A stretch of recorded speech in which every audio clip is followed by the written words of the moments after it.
Good morning students. आज की class में हम चैप्टर 18 की एक्सरसाइज सॉल्व करेंगे। तो सबसे पहले हम सही विकल्प पर सही का निशान लगाइए, इस एक्सरसाइज को सॉल्व करेंगे। तो देखिए क्या दिया गया है आपको। फर्स्ट स्टेटमेंट, लेखक अपनी मौसी के पास रहता है। मतलब जो लेखक है जिसमें बात की गई है, मतलब जो अपनी बात बताता है, अपनी फीलिंग्स के बारे में बताता है, उसकी मौसी रहती थी। कहाँ रहती थी? आनंद विहार में, यमुना विहार में या तेज विहार में? बताइए कहाँ रहती थी लेखक की मौसी? और लेखक अपनी मौसी के पास रहता था क्योंकि उसकी मौसी उसे बड़ा आदमी बनाना चाहती थी, इसलिए उसे वो अपने साथ ले आई थी। तो बताइए लेखक की मौसी कहाँ रहती थी? कहाँ रहती थी? यमुना विहार में। तो हम किसको टिक करेंगे? यमुना विहार को। सेकंड क्वेश्चन आपको दिया गया है, खेल कूद को बना देना चाहिए।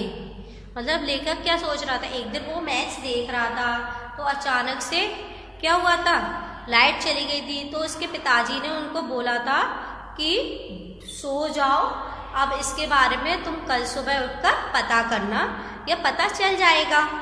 तो वो सोचते सोचते क्या हुआ, सो गया था। तो अब वो क्या सोच रहा था कि हमें खेल कूद को क्या बना देना चाहिए। अब वो जो सोच रहा था उसी का एक क्वेश्चन आपको यहाँ दिया गया है। तो उसने पूछा है कि हमें खेल कूद को क्या बना देना चाहिए? अनिवार्य विषय, औपचारिक विषय, अनौपचारिक विषय। क्या बना देना चाहिए? खेल कूद को अनिवार्य विषय। क्या बना देना चाहिए हमें? अनिवार्य विषय। सेकंड क्वेश्चन आपको दिया गया है, रिक्त स्थान भरिए। यहाँ पर आपको कुछ स्टेटमेंट दिए गए हैं जो कंप्लीट नहीं है। इसमें आपको कुछ शब्दों की मदद से इस वाक्य को पूरा करना है। तो देखिए फर्स्ट सेंटेंस क्या दिया गया है, मौसी लेखक को डैश बनाना चाहती थी। मौसी लेखक को क्या बनाना चाहती थी? क्या बनाना चाहती थी? बड़ा आदमी। तो हम इधर क्या फिल करेंगे? बड़ा आदमी। क्या फिल करेंगे? बड़ा आदमी। सेकंड दिया गया है, लेखक के पापा ने डैश के बारे में पूछा। बताइए जो लेखक के पिताजी थे, पापा थे, उन्होंने किसके बारे में पूछा था लेखक से? बताइए किसके बारे में पूछा था? किसके बारे में पूछा था? पढ़ाई लिखाई के बारे में। क्योंकि वो कहाँ रहता था? अपनी मौसी के पास, है ना। और वहीं पर वो लिखता पढ़ता था। जब वो अपने घर आता था तो उसके पिताजी ने उससे किसके बारे में पूछा था? उसकी पढ़ाई लिखाई के बारे में पूछा था। थर्ड दिया गया है आपको, डैश की पढ़ाई बहुत डैश है। बताइए किसकी पढ़ाई बहुत कैसी है? बताइए क्या आएगा इसमें? High school. क्योंकि उसके पिताजी ने उससे क्या बोला था कि हाई स्कूल की पढ़ाई बहुत महत्वपूर्ण है। तभी अगर वो हाई स्कूल में फेल हो गया तो वो आगे नहीं पढ़ पाएगा, उसको यही क्लास दोबारा से करनी पड़ेगी, है ना। फोर्थ दिया गया है आपको, खिलाड़ियों के भी खूब डैश हैं। लेखक क्या सोचता था? खिलाड़ियों को खेलने भी मिलता है, कूदने भी मिलता है और उन्हें पैसे भी मिलते हैं खेलने कूदने के। तो क्या कह रहा था कि खिलाड़ियों के भी खूब डैश हैं। क्या है? मजे। क्या है? मजे। लास्ट दिया गया है, गर्मी की डैश में डैश के खेलना कूदना। उसके पिताजी ने उसे क्या सलाह दी थी कि पहले हाई स्कूल की पढ़ाई की एक बहुत ही इम्पोर्टेंट महत्वपूर्ण है, उसके लिए पहले पढ़ लो, गर्मियों की छुट्टियों में क्या करना है ना। तो बताओ इसमें क्या आएगा? फर्स्ट वाली फिलअप में आएगा छुट्टियां। क्या आएगा? छुट्टियों में कैसे खेलना? जी भर के, जितना मन चाहे उतना। तो क्या हो गया? जी भर। और ये क्या होगा पूरा सेंटेंस? गर्मियों की छुट्टियों में जी भर के खेलना कूदना। इतनी बात सभी को समझ में आई। अब हम इसमें मौखिक प्रश्न करेंगे, फिर उसके बाद हम इसमें लिखित प्रश्न करेंगे। देखिए, आपको फर्स्ट मौखिक प्रश्न क्या दिया गया है। लेखक की भेंट अपने माता पिता से कब होती थी। मतलब लेखक अपनी मौसी के घर रहते थे तो वो पूरे सप्ताह में अपने घर जाते थे। तो वे किस दिन घर जाते थे, इसका आंसर आपको यहाँ देना है। तो बताइए, चैप्टर तो आपने अच्छे से पढ़ा है ना। तो लेखक अपनी मौसी के घर से अपने माता पिता के घर कब जाते थे, शनिवार और इतवार को। तो इसका आंसर क्या होगा, शनिवार और इतवार। इतनी बात सभी को समझ में आई। अब हम इसके नेक्स्ट क्वेश्चन देखते हैं। दूसरा प्रश्न दिया गया है आपको, लेखक पूरा मैच क्यों नहीं देख पाया था। बताइए, लेखक पूरा मैच क्यों नहीं देख पाया था। क्योंकि बत्ती गुल हो गई थी, अचानक से लाइट चली गई थी, है ना। तो हम क्या लिखेंगे, बत्ती गुल हो जाने पर लेखक पूरा मैच नहीं देख पाया। क्या लिखेंगे, बत्ती गुल हो जाने पर लेखक पूरा मैच नहीं देख पाया। अब प्रश्न 3 क्या दिया गया है आपको, लेखक के पापा क्या जुमला दोहराया करते थे। मतलब लेखक के पापा हर बार क्या बात दोहराते थे, क्या जुमला दोहराते थे। देखिए, यह जुमला दोहराते थे कि क्रिकेट में आखिरी बॉल तक कुछ नहीं कह सकते कि क्या होगा।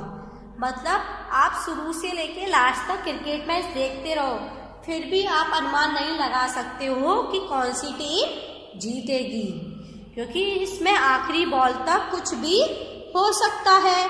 जीतने वाली टीम हार सकती है और हारने वाली टीम जीत सकती है।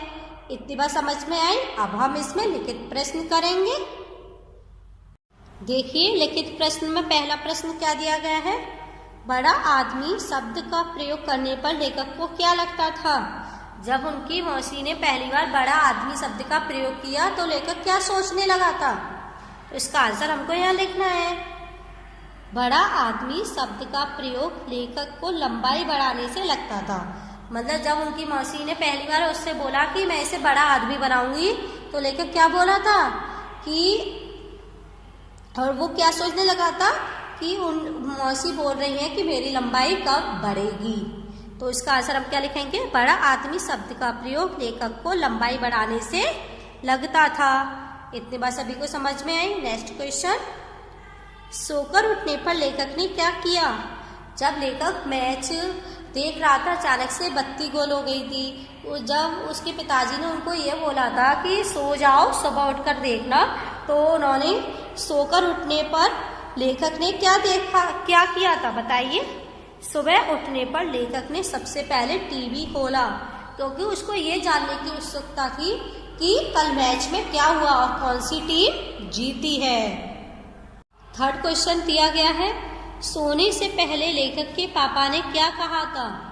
जब बत्ती चली गई थी मैच देखते देखते, तब उनके पिताजी ने लेखक से क्या कहा था। तो देखिए, सोने से पहले लेखक के पापा ने कहा था, बेटे यह खेल है और वह भी क्रिकेट का, इसमें बड़े बड़े कमाल हो जाते हैं, क्या पता आज भी कमाल हो ही जाए। अब सो जाओ, सुबह उठकर टीवी पर सुनना कमाल की खबर। क्योंकि जब लाइट चली गई थी तो लेखक सो नहीं रहे थे, उनको मैच देखना था। लेकिन उनके पिताजी क्या बोल रहे थे कि ये क्रिकेट का खेल है, इसमें कुछ भी हो सकता है, क्योंकि इसमें तो कोई भी कुछ कह नहीं सकता, इसमें कभी कभी बहुत बड़े बड़े कमाल हो जाते। वो कह रहे थे कि क्या पता आज भी कोई कमाल हो जाए। अब लाइट तो नहीं आने वाली, ये अभी आएगी भी तो देर में आएगी, तब तक तुम सो जाओ, इस खबर के बारे में तुम कल सुबह सुनना। इतनी बात सभी को समझ में आई। प्रश्न नंबर 4 क्या दिया गया है, बत्ती गुल हो जाने पर लेखक ने क्या सोचा। जब लाइट चली गई थी, बत्ती चली गई थी, तो लेखक क्या सोचने लगा था। बत्ती गुल हो जाने पर लेखक सोचने लगा था कि अगर सचमुच कमाल हो गया तो वे सब खूब मजे में रहेंगे जिन्होंने वह कमाल अपनी आंखों से देखा होगा। मतलब उसके घर की तो लाइट चली गई थी, अब वो ये सोचने लगा था कि वे लोग वाकई में खूब मजे में रहेंगे जिन्होंने वह कमाल अपनी आंखों से देखा होगा। क्योंकि कल सुबह तो सिर्फ उसको ये खबर मिलने वाली थी कि कौन सी टीम जीती, है ना, और लेकिन वो तो पूरा मैच देख नहीं पाया था क्योंकि लाइट चली गई थी। इसीलिए लेखक क्या सोच रहा था कि अगर सचमुच कमाल हो गया, जो सोच रहे हैं कि यही टीम जीते वही टीम जीत गई, तो जो लोग देख रहे हैं मैच वो तो खूब मजे में रहेंगे क्योंकि उन्होंने वो कमाल अपनी आंखों से देखा। अब इसमें प्रश्न नंबर 5 क्या दिया गया है? लेखक के अनुसार खिलाड़ियों के खूब मजे होते हैं, अपने विचार लिखिए। मतलब लेखक क्या सोचते थे कि खिलाड़ियों के खूब मजे होते हैं। क्या आप भी इस बात से सहमत हैं? तो इसमें आप अपने विचारों को लिखना है। तो क्या है? वह सोचता था कि खिलाड़ी खेलते भी हैं, कूदते भी हैं और इन्हें इसके पैसे भी मिलते हैं।